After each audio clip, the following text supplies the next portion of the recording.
চোখের এবং ফেজের অবস্থা দেখতেছেন, তাই যে কি একটা গরম গেছে, 42 এবং 43 ডিগ্রি তাপমাত্রা।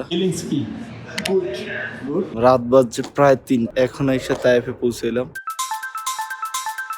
আসসালামু আলাইকুম ভিউয়ার্স, আজকের আমি আর আমার একটা ফ্রেন্ড যাচ্ছি জেদ্দাতে অফিসিয়াল কিছু কাজ এবং জেদ্দার আশেপাশে ঘুরে দেখবো সমুদ্র। তো এখন বাচ্চা হলো সকাল 9:30, 9:30, আর এখন যাচ্ছি আমরা পাশের একটা হোটেলে নাস্তা খাওয়ার জন্য। চলেন প্রথমে নাস্তা খাই। আমরা গাড়ি কল করছি, আমাদের রিজার্ভ গাড়ি আসতেছে।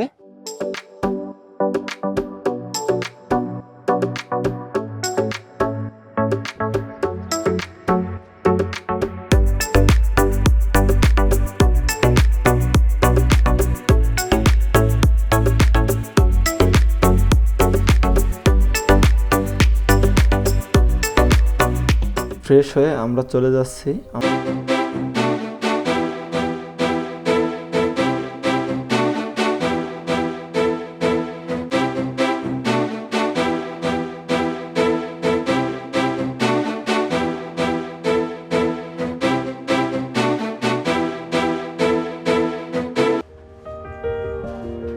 অবশেষে আমাদের গাড়ি চলে আসছে। তো চলেন এখন এই গাড়িতে, আমাদের অলরেডি 10:30 বাজছে, 1 ঘন্টা লেট নাস্তা খাইতে এবং গাড়ি আসতে। এখন এই গাড়িতে করে আমরা সরাসরি রওনা দেবো জেদ্দার উদ্দেশ্যে। পরিচয় করাই দিই, আমাদের পরিচিত বন্ধু হৃদয় ভাই, তার এই নিয়ে আজকের জেদ্দা ব্লগটা শুরু। সকাল 10:30টার সময় আমরা রওনা দেই জেদ্দার উদ্দেশ্যে। এবার পশ্চিমাঞ্চলে লোহিত সাগরের তীরে অবস্থিত একটি শহর। এটি মক্কা প্রদেশের সর্ববৃহৎ ও সৌদি আরবের দ্বিতীয় বৃহত্তম শহর। 43 লক্ষ জনসংখ্যা নিয়ে শহরটি সৌদি আরবের অন্যতম বাণিজ্যিক কেন্দ্র।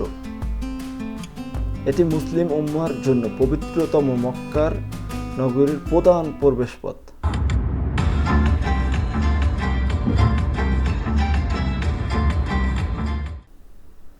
জেদ্দা নামকরণের পিছনে দুটি ব্যাখ্যা রয়েছে। প্রথমটি হলো জাদ্দা থেকে, যা দাদি এর আরবি শব্দ। প্রাচুর্যের লোক বিশ্বাস অনুসারে ইবের সমাধি, যাকে মানবতার দাদি মনে করা হয়। আর অন্যটি হলো পর্যটক ইবনে বতুতা 1330 সালের দিকে তার বিশ্ব ভ্রমণের সময় জেদ্দা শহর পরিদর্শন করেন। তিনি তার ডায়েরিতে জেদ্দা শহরের নাম জিদ্দা লেখেন। এরপর এ নিয়ে অনেক মতামত রয়েছে। তারপর থেকে সরকারি সৌদি মানচিত্র এবং নথিতে শহরের নাম জেদ্দা রাখা হয়, যা এখন বহু প্রচলিত ব্যবহার।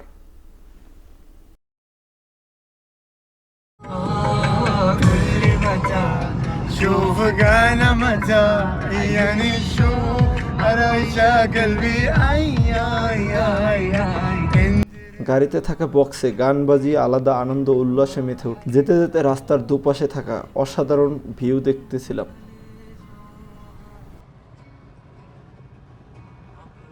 শহরের ভিতরে প্রবেশ করে ফেলছি, এমন মুহূর্তে আমাদের সাথে ঘটে বড় একটি সমস্যা। আর সেটা হলো, সামনে যেহেতু হজ, তাই জায়গায় জায়গায় শুধু চেকপোস্ট বসানো হয়েছে। আর এজন্য আমাদেরকে ধরে আমাদের ইকামা চেক করা হয়েছে যে আমরা সৌদি আরবের বৈধভাবে আছি কিনা। তারপর আবার আমাদের উল্টো পথে যেতে বলে, কারণ মক্কার ভিতর দিয়ে জেদ্দা প্রবেশ করতে দিবে না।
চারটে নাগাদ আইসা আমাদের এই অফিসে পৌঁছেছি। অফিসিয়াল সকল কার্যক্রম এখন শেষ। হ্যাপি একটা মোডে আছে। এখন আমার যে ড্রাইভার বড় ভাই ফ্রেন্ড এবং আমার যে ক্যামেরাম্যান ভাই ফ্রেন্ড, আমরা কিছু খাই না। এখন যেমন প্রথমত খাইতে, পরে জেদ্দা শহরে ঘুরবো, কোথায় কোথায় ঘুরবো, কী দেখবো, চিল একটা মোডে আছি। পুরো একটা ভাইবের ভিতরে আছে, আলাদা একটা। কয়টা নাগাদ ফিরি তাইতে চলেন পুরো ভিডিওটা আপনাদেরকে শেয়ার করবো, দেখাবো। Let's go. করে এবার আমরা যাচ্ছি দুপুরের খাবার খাওয়ার জন্য। আর আমি যেহেতু এর আগে জেদ্দায় আসিনি, তাই জেদ্দার কোনো কিছুই চিনি না। তাই আমি ওদেরকে বললাম বাঙালি হোটেল আছে কোথায়, চল সেখানে যাই।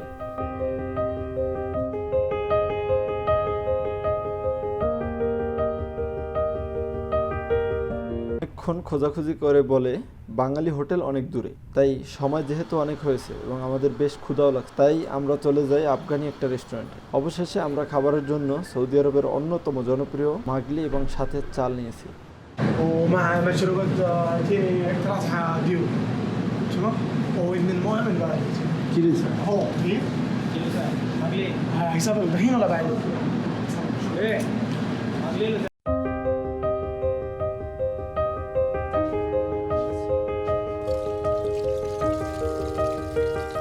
হাবিবি কিরে শুয়ে পড়ছেন, খাইবেন নাকি ঘুমাইবেন?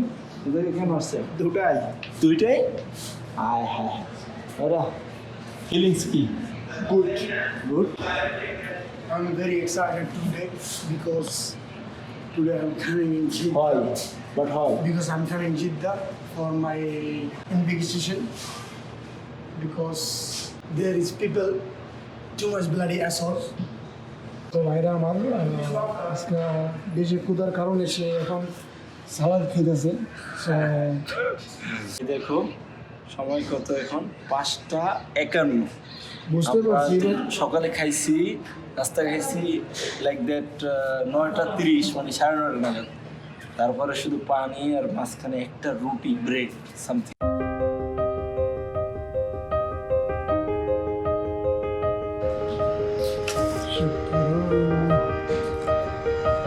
সৌদি আরবের অন্যতম জনপ্রিয় খাবার মাগলি এবং চাল। আমরা সাথে নিয়েছি পানি এবং ঢিউ। সত্যি এগুলোর স্বাদ অসম্ভব সুন্দর। এর দাম নিয়েছে 55 রিয়াল সৌদি আরবের।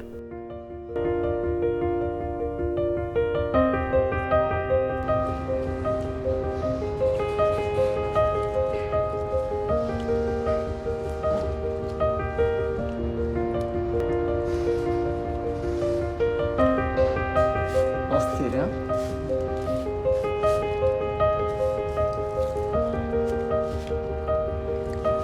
تفضل يا حبيبي تفضل زاد فضلك يا غالي. والله تفضل شكرا.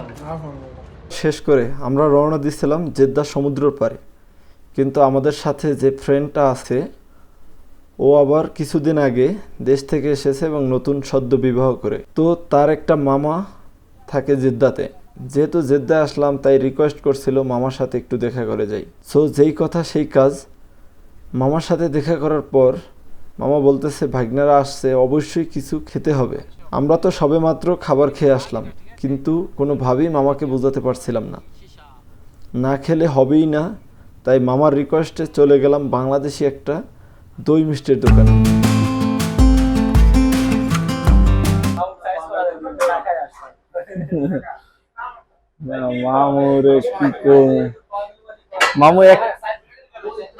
মামু 1 কেজি রসমালাই লয় আর ভাগ্নে জামার জন্য। ভাগ্নে জামাই কয় কেজি রসমালাই খাইতে পারবে? মাত্র না খাইয়ে এলা যে আফগানি দোকান দিয়ে বিরিয়ানি। হ্যাঁ আল্লাহ রে, ভাগ্নে জামাই শরমে আমার ভাইরা এবারা কি অবস্থা। এ মামা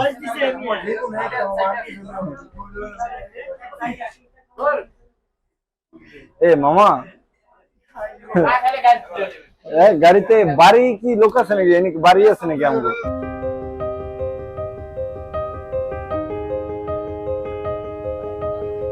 দেখে আমি রীতিমতো মুগ্ধ। মামা দোকানের সব দই মিষ্টি নিয়ে নিচ্ছে আমাদেরকে খাওয়ানোর জন্য। যাই হোক, অনেক বোঝানোর পরে একটা করে দই এবং ছানা খেলাম আমরা, আর একটা করে রসমালাই আমাদেরকে পার্সেল করে দিয়ে দিল। আমরা জেদ্দার এই মার্কেটটা একটু ঘুরে দেখতেছিলাম। এটার নাম বায়তি, খুবই জনপ্রিয় একটা জায়গা। এখানে অনেক বাংলাদেশি ভাইয়েরা ব্যবসা বাণিজ্য করে। দেখতে প্রায় আমাদের গুলিস্তানের মতো লাগতেছিল। অতঃপর মামাকে তার বাসার সামনে নামিয়ে দিয়ে আমরা রওনা হই তায়েফের উদ্দেশ্যে। যেহেতু রাত অনেক হয়ে গেছে, তাই সবাই বলল এত রাতে জেদ্দা সমুদ্র পাড়ে গিয়ে কিছুই দেখার নাই। তাই কিছুটা ভারাক্রান্ত মন নিয়ে জেদ্দা থেকে রওনা হই তায়েফে। তবে ইনশাআল্লাহ আবার খুব শীঘ্রই আসব জেদ্দা সমুদ্র সৈকত দেখতে, এবং সেই ভিডিওর জন্য সবাই অপেক্ষা করবেন আশা রাখতে। অবশেষে আমাদের গাড়ি এখন তায়েফের পথে। কিন্তু যাওয়ার সময় যেমন অনেক ভোগান্তি পোহাতে হয়েছে, ঠিক আসার সময়তেও অনেক ভোগান্তি পোহাতে হয়েছে আমাদের। এটার কারণ শুধুই সামনে হজ এবং কোরবানি। এটা সৌদি আরবের অনেক বড় একটা রুলস।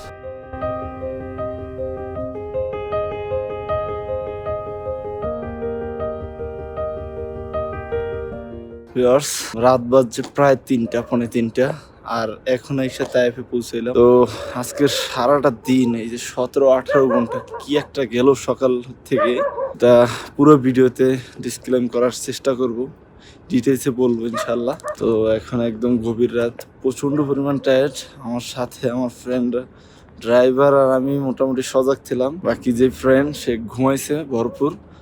চোখের এবং ফেজের অবস্থা দেখতেছেন, জেদ্দায় যে কি একটা গরম গেছে, 42 এবং 43 ডিগ্রি তাপমাত্রা। সবসময় তো এসির ভিতরে থাকি, রুমের ভিতরে, রৌদ্রের আলো বা এই গরম 2 বছরে এভাবে অনুভব করা হয় না। মাঝে মধ্যে মক্কা যখন উমরা করতে যাই তখন একটু দেখি, অনুভব করি। তো সেই জায়গা থেকে খুবই ভয়ঙ্কর ছিল অভিজ্ঞতাটা। সারাদিনে কি কি হইলো, এবং জেদ্দার সাগর পাড়ে যাওয়ার কথা ছিল, হয়নি। হাওয়াইয়া আমার আর একটা ফ্রেন্ড ছিল আমার দেশি, আমার সাথে দেখা করার কথা ছিল, কিন্তু পারিনি। তো এই ভিডিওটা এখানেই সমাপ্ত করছি। ভিডিওটা কেমন ছিল, আপনাদের কেমন লাগছে অবশ্যই কমেন্ট করবেন, লাইক করবেন, শেয়ার করবেন। সবাইকে অসংখ্য ধন্যবাদ সাথে থাকার জন্য পুরো ভিডিওটা। আল্লাহ হাফেজ। নতুন কোনো ভিডিওতে আবার দেখা হবে।